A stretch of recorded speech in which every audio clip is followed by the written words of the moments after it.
بسم اللہ الرحمن الرحیم۔ السلام علیکم ورحمۃ اللہ وبرکاتہ۔ خاموشی کی ایک دنیا ہے، اس میں اگر آپ کبھی داخل ہو سکتے ہیں تو پھر ہی آپ اس کا مزہ لے سکتے ہیں۔ جب بارش ہوتی ہے تو خالی گھڑے برآن رحمت سے خود بخود بھر جاتے ہیں، اور موٹے موٹے اور اونچے ٹیلے ویسے کے ویسے ہی سوکھے ہی رہ جاتے ہیں۔ اپنے آپ کو خالی رکھو، کیونکہ خالی جھولی ہی بھری جاتی ہے۔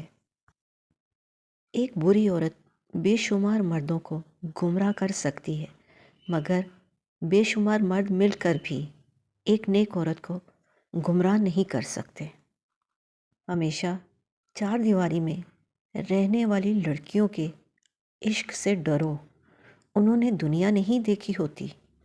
وہ جسے چاہتی ہیں اسے بے انتہا چاہتی ہیں، کیونکہ وہی ان کی دنیا ہوتی ہے۔ داڑھی رکھنے والا دہشت گرد نہیں ہوتا، ہاں دہشت گرد داڑھی رکھ لیتا ہے۔ پردہ کرنے والی تو باعزت گھرانے کی ہوتی ہیں، ہاں کچھ بے حیا پردہ اوڑھ لیتی ہیں۔ نمازی تو دھوکے باز کبھی نہیں ہوتا، ہاں دھوکے باز نماز پڑھ لیتا ہے۔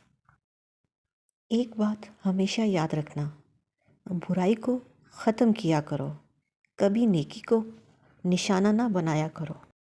دنیا کی سب سے بھاری چیز آدمی کی خالی جیب ہوتی ہے، اور خالی جیب کے ساتھ چلنا نہایت ہی مشکل ہے۔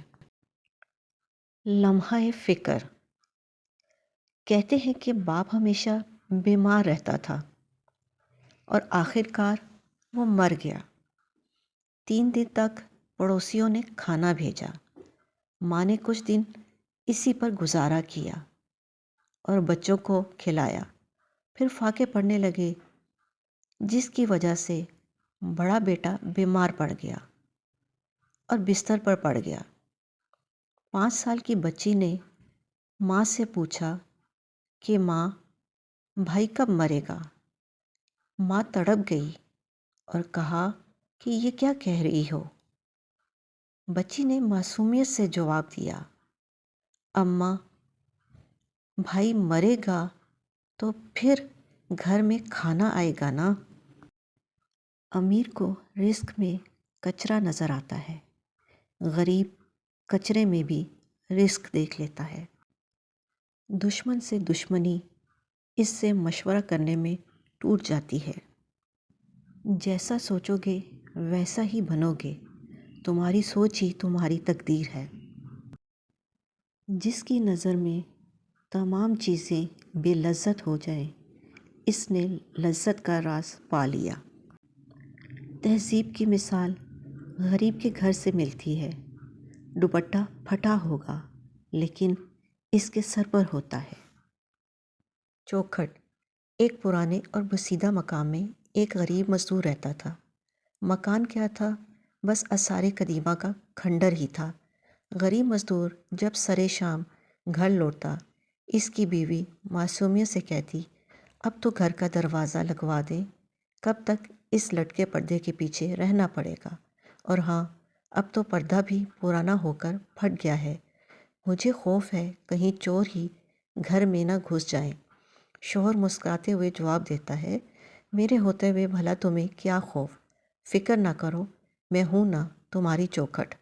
غرض کئی سال اسی طرح بحث مباحثے میں گزر گئے۔ ایک دن بیوی نے انتہائی اصرار کیا کہ گھر کا دروازہ لگوا دو۔ بالآخر شوہر کو ہار ماننا پڑی اور اس نے ایک اچھا سا دروازہ لگا دیا۔ اب بیوی کا خوف کم ہوا اور شوہر کے مزدوری پر جانے کے بعد گھر میں خود کو محفوظ تصور کرنے لگی۔ ابھی کچھ سال گزرے تھے کہ اچانک شوہر کا انتقال ہو گیا اور گھر کا چراغ بجھ گیا۔ عورت گھر کا دروازہ بند کیے پورا دن کمرے میں بیٹھی رہتی۔ ایک رات اچانک چور دیوار پھلانگ کر گھر میں داخل ہو گیا۔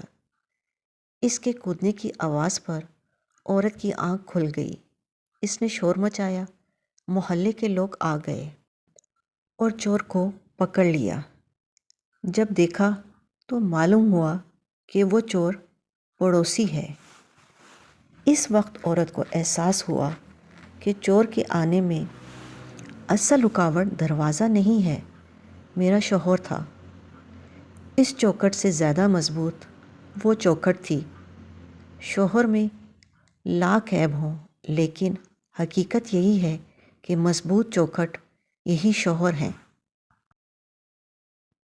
تم کسی کو چاہو اور وہ تمہیں ٹھکرا دے تو یہ اس کی بد نصیبی ہے، اور اس کے بعد تم اس کو زبردستی اپنانا چاہو تو یہ تمہارے نفس کی ذلت ہے۔ ہر وقت طنزیہ لہجہ رکھنے والا اپنا وقار کھو بیٹھتا ہے۔ جس چھاؤں سے عزت نفس زخمی ہو، اس چھاؤں سے دھوپ ہی بہتر ہے۔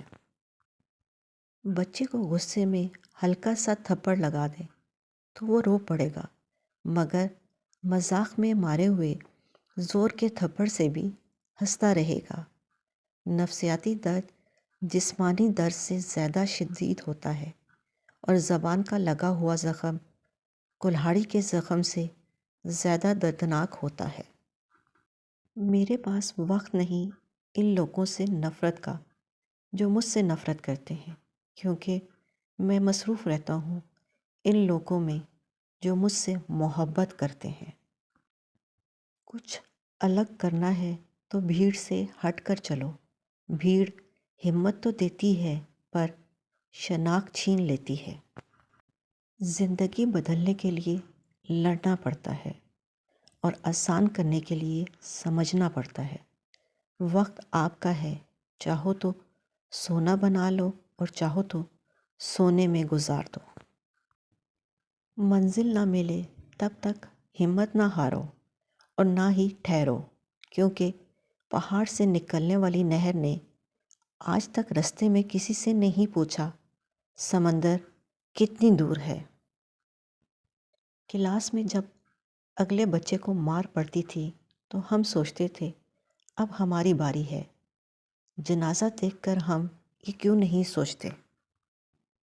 رات کی خاموشی بتاتی ہے کہ تاروں کی حقیقت اندھیرے اور تنہائی سے واضح ہوتی ہے، اور یہی معاملہ انسان کا بھی ہے۔ اپنا اور اپنوں کا خیال رکھیں، خوش رہیں، خوشیاں بانٹیں۔ میرے چینل کو لائک کریں، شیئر کریں اور سبسکرائب کریں۔ اللہ نگہبان۔